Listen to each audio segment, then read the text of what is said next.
انہیں عدالتوں میں پیش کریں اور عدالتوں میں پیش کر کے ثبوت کے طور پر وہاں لے جا کے اس کو ثابت کرنا ہوگا. یہ جو ہے نا معافی مانگو، اس میں آ رہا ہے لاہور، مردان، پشاور، ایسے بات نہیں بنے گی. فیصل آباد پیلے رنگ سے کالے بیک گراؤنڈ پہ چٹخا ہوا لکھا ہوا بڑا زبردست قسم کا، یہ دیکھنے میں بڑا اچھا لگ سکتا ہے.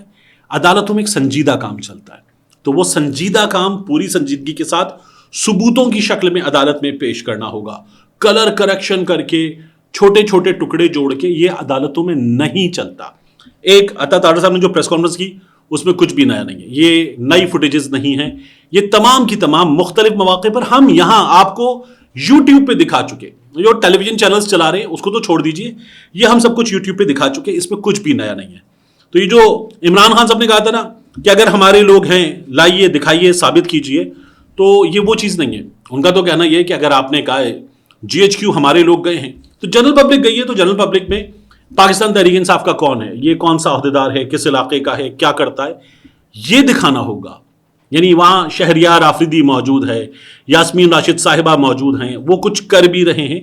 یہ عمران خان صاحب نے جو کہا تھا نا ہمارے لوگ موجود ہیں، یہ CCTV فوٹیجز دکھائیں گی. جنرل پبلک نے جا کے کیا کیا ہے اس سے بات نہیں بنے گی. عدالت نے بھی کہا کہ عمران خان کو گرفتار کیا گیا تھا، عدالت نے کہا تھا گرفتاری غیر قانونی ہے. رد عمل اس غیر قانونی کام کا تھا جو آیا، اس میں بہت کچھ غلط ہوا ہے، جنرل پبلک کی طرف سے بھی بہت کچھ غلط ہوا ہے. لیکن پاکستان تحریک انصاف والوں سے جب ہماری بات ہوتی ہے بطور صحافی تو وہ کہتے ہیں لائیے ہمیں جب آپ دکھائیں گے کہ ہمارے لوگ ہیں تو پھر ہمارے لوگ دکھائیے. ہمارا کراچی میں شارع فیصل کا یا کراچی کے کسی علاقے کا ایک عہدیدار ہو، اس کا چہرہ ہو اور وہ اس ایکٹیویٹی میں ملوث ہو. راولپنڈی کا ایک عہدیدار ہو، اس کا چہرہ ہو اور وہ فلاں ایکٹیویٹی میں ملوث ہو، تب تو آپ ہمیں دکھائیں گے اور بتائیں گے کہ ہم نے کیا ہے. لیکن اگر اس کے بغیر آپ جنرل پبلک دکھا رہے ہیں تو ان میں کون ہے. اور ہماری صفوں میں پاکستان تحریک انصاف والوں کا یہ کہنا ہے، وہ حکومت پہ اسٹیبلشمنٹ پہ الزام لگاتے ہیں، ہماری صفوں میں کس کو شامل کر دیا گیا ہمیں کیا پتا، وہ یہ بات کرتے ہیں. اور وہ اپنی طرف سے جب فوٹیجز چلاتے ہیں پریس کانفرنس میں جس کو ٹی وی نہیں دکھاتا تو وہ کہتے ہیں دیکھیے ٹرک آیا تھا، ٹرک میں سے بھی لوگ اترے تھے، دیگر لوگ اترے تھے. تو یہ پاکستان تحریک انصاف والوں کا کہنا ہے. دونوں جانب موجود ہیں چیزیں. ایک جانب اسٹیبلشمنٹ کہتی ہے سب کچھ پی ٹی آئی نے کیا، دوسری جانب پی ٹی آئی جو کہتی ہے اسٹیبلشمنٹ نے ہمارے اندر اپنے لوگ شامل کیے. تو اب اس کا فیصلہ اسٹیبلشمنٹ اور پی ٹی آئی ایک دوسرے پر الزام لگا رہے ہیں، وہ نہیں کریں گے. اس کا فیصلہ پھر تھرڈ پارٹی کرے گی. وہ کون ہے؟ وہ ہے عدالت. تو تارڑ صاحب نے جو کچھ کیا یہ عدالت کے فیصلے کے بعد جو ایک تھا نا عمران خان کے حق میں سوشل میڈیا پہ چلا، اس کے نتیجے میں ایک جواب تو ہو سکتا ہے لیکن جواب بھی کمزور ہے، بیکار کا جواب ہے. تو کوئی جواب نہیں ہے یہ جواب. آپ ان تمام چیزوں کو عدالت میں لے جائیں، ثابت کر دیں. اللہ خیر صلی اللہ، پریس کانفرنس کی ضرورت نہیں پڑے گی. تو یہ کام ہے. دوسرا ہمارے سرکاری ٹی وی نے ایک کام کیا ہے، بڑا ہی حیران کن ہے میرے لیے یہ کام. دیکھیے سرکاری ٹی وی یہ کام نہیں کرتے، لیکن ہمارے ہاں اس حکومت میں سرکاری ٹی وی کر رہا ہے. یعنی خیبر پختونخوا کی حکومت کے خلاف بھی ہم نے دیکھا کہ سرکاری ٹی وی ایک صوبائی حکومت کے خلاف باقاعدہ خبریں دیتا ہے. اب کی بار کیا ہوا، پی ٹی وی نے ایک خبر دی اور کہا ملک بڑی مشکل سے ذرا سنبھلا ہے. اور یہ پی ٹی وی نے ٹویٹر پہ پورا ایک نوٹ لکھ دیا ہے. ایسا لگتا ہے یہ عطا تارڑ صاحب کی گفتگو ہے یا طلال چودھری صاحب کی یا کسی بیرسٹر کی جو آج کل حکومت کی نمائندگی کر رہے ہیں ان کی گفتگو ہے. ملک بڑی مشکل سے ذرا سنبھلا ہے لیکن #فتنہ خان اب یہ سرکاری ٹی وی کر رہا ہے. مطلب سابق وزیر اعظم کے لیے سرکاری ٹی وی میڈیا ہے، میڈیا غیر جانبدار ہوگا. ایک بار پھر ملک میں انتشار پھیلانے کے لیے تیار ہیں. 10 سال پہلے بھی انہوں نے اسلام آباد کو تختہ مشق بنایا، اب جبکہ 190 ملین پاؤنڈ کیس اور 9 مئی کیس آخری مراحل میں ہیں. ہو گیا آج آخری مرحلے کا فیصلہ. عمران خان نے شدید مایوسی اور پریشانی میں آخری حربے کے طور پر اپنی باقی ماندہ جماعت کو قربان کرنے کا فیصلہ کر لیا. تو ان کے ساتھ کیا ہوگا، کیا سرکاری ٹی وی بتا رہا ہے یہ طے کر لیا گیا ہے، قربان کیا جائے گا. اچھا آگے کہتے بشرا بیگم کی پشاور میں اپنے ارکان اسمبلی کی کو دھمکیاں کہ اگر وہ ہزاروں لوگوں کو تشدد کی بھینٹ نہیں چڑھائیں گے تو جماعت سے نکالے جائیں گے. اسی مایوسی اور پریشانی کا اظہار ہے. یہ جو کالم لکھا ہے یہ تو عرفان صدیقی صاحب کا کالم لگ رہا ہے، بلکہ صدیقی صاحب تو پھر پڑھا لکھا کالم شاید لکھ دیتے، لفظوں کا چناؤ ذرا بہتر ہوتا ہے. یہ تو ایسا لگ رہا ہے کہ جن سے وہ خاتون رہنما کالم لکھواتی ہیں جنگ اخبار وغیرہ میں شاید اس قسم کے کسی شخص نے لکھا ہے. آگے لکھا یہ بات اب سب کے سامنے واضح ہے کہ جماعت اب صرف پیسوں، دھمکیوں اور جھوٹے پروپیگنڈے کے سہارے عمران اور اس کے غیر ملکی آقاؤں کی خوشنودی کے لیے پورے ملک کو آگ اور خون میں نہلانا چاہتے ہیں. یہ پی ٹی وی کر رہا ہے. مطلب پی ٹی وی کا نا یہ ہر جملے کے بعد کوما ہو، وفاقی وزیر اطلاعات عطا تارڑ، تو ایٹریبیوشن ہے کہ پی ٹی وی جو کچھ دکھا رہا ہے، لکھ رہا ہے ٹویٹر پہ، یہ عطا تارڑ کی گفتگو ہے. یہ تو پی ٹی وی کی گفتگو ہے، پی ٹی وی کے نیوز ہیڈ کی، پی ٹی وی کے کسی سربراہ کی، پی ٹی وی کے کسی عہدیدار کی گفتگو ہے جو انہوں نے ٹویٹر پہ ڈالی ہے، شاید حکومتی شخصیت کی گفتگو ہے.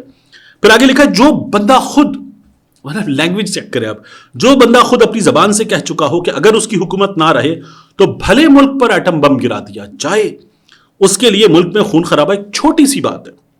اسلام آباد اور راولپنڈی کی تقریباً 50 لاکھ آبادی کو عمران اور اس کی جماعت متعدد بار اپنے اقتدار کی ہوس میں تختہ مشق بنا چکے ہیں. حکومت کو بار بار کنٹینر لگا کر سڑکیں بند کرنے اور موبائل سروس بند کرنے جیسے انتہائی اقدامات اٹھانے پڑتے ہیں. تو نہ کریں آپ، لوگوں کا حق ہے، آئین حق دیتا ہے کہ وہ احتجاج کریں، آنے دیں. عمران خان کے دنوں میں 3 لانگ مارچ نہیں ہوئے؟ فضل الرحمان نے الگ کیا، بلاول کراچی سے چلے اسلام آباد تک پہنچے الگ کیا، مریم اور حمزہ نے الگ کیا. پھر اس کے بعد آگے بتایا جا رہا ہے اقدامات اٹھانے پڑتے تاکہ شہریوں کی جان و مال کا تحفظ کیا جا سکے.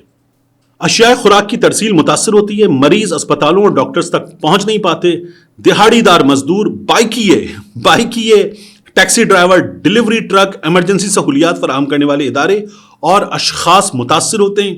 ان تمام مشکلات کے ذمہ دار یہ لوگ ہیں جو حکومت کو یہ انتہائی اقدامات اٹھانے پر مجبور کرتے ہیں. نہ اٹھائے حکومت اقدامات، لوگ آ دیں، دھرنا دے رہے ہیں، بیٹھیں آ کے، آپ کو ان کے مطالبات نہیں ماننے، نہ مانیں، دھرنا دینے دیں.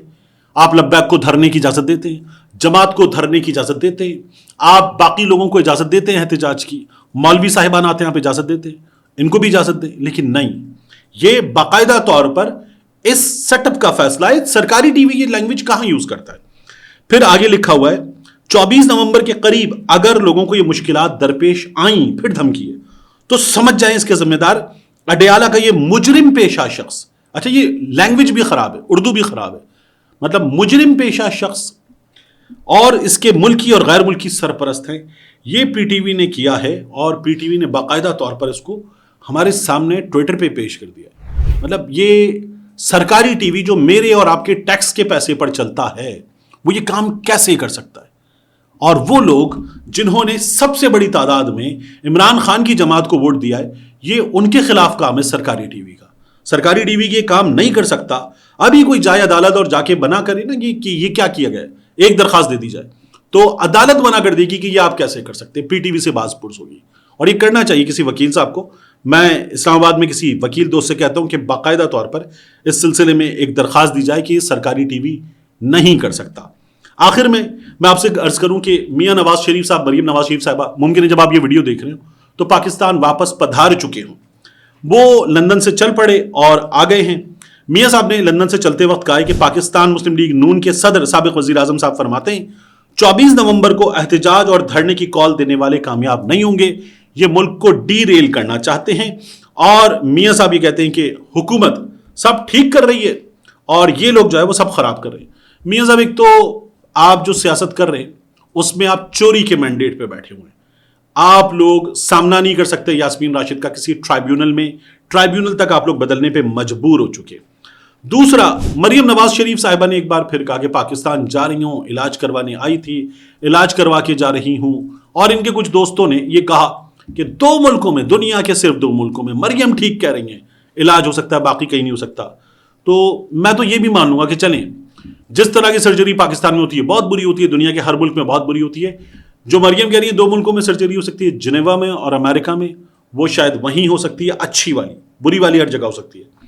لیکن ایک اور پرابلم ہے، یعنی آپ کا علاج ہو رہا ہے تو آپ اپنے ابو کے ساتھ گئی ہیں، ڈر لگتا ہے، انجیکشن لگتا ہے، کوئی چیز ہوتی ہے تو ابو کا ہاتھ پکڑا جا سکتا ہے. اب بالکل ٹھیک ہے، آپ اپنے ابو کے ساتھ گئی ہیں. لیکن آپ مریم اورنگزیب کے ساتھ کیوں گئی ہیں؟ آپ چیف سیکرٹری پنجاب کے ساتھ کیوں گئی ہیں؟ یہ تو آپ کا نجی دورہ ہے. تو آپ اس دورے میں ان لوگوں کو لے کر کیا کر رہی ہیں، اس بات کا جواب کون دے گا؟ یہ جو آپ لوگوں نے پنجاب کو مریم نواز کا صوبہ اور پنجاب کی حکومت کو مریم نواز کی حکومت بنا دیا ہے، یہ جو پوچھا گیا تھا بالکل اسی طرح سے سوال ہے کہ یہ جہیز میں آیا تھا، تو یہ تو نہیں کیا جا سکتا. لیکن بہرحال سوال کا جواب نہیں ہے، ان لوگوں کے پاس کسی سوال کا جواب نہیں ہے. یہ صرف دھمکی دے سکتے، یہ صرف لندن میں مظاہرین سے لڑائی کر سکتے. اب ان پہ ہاتھ اٹھانے تک آ گئے اور ان کو خواجہ آصف صاحب نے کہا ہے کہ آپ ان کو شکست دیں. ہم پاکستان میں ان کو اللہ کے فضل سے شکست دے رہے ہیں. تو جو خواجہ صاحب فرما رہے ہیں وہ شکست دینے والا جو ہے وہ اگر اللہ کا فضل ہے تو پھر خواجہ صاحب کو تھینک یو بول سکتا ہے بندہ. وہ اللہ کا فضل نہیں ہے جس کی مدد سے یہ لوگ شکست دے رہے ہیں. وہ کیا ہے یہ خواجہ صاحب کو پتہ ہے. ملتے ہیں انشاءاللہ آپ سے اگلی ویڈیو میں.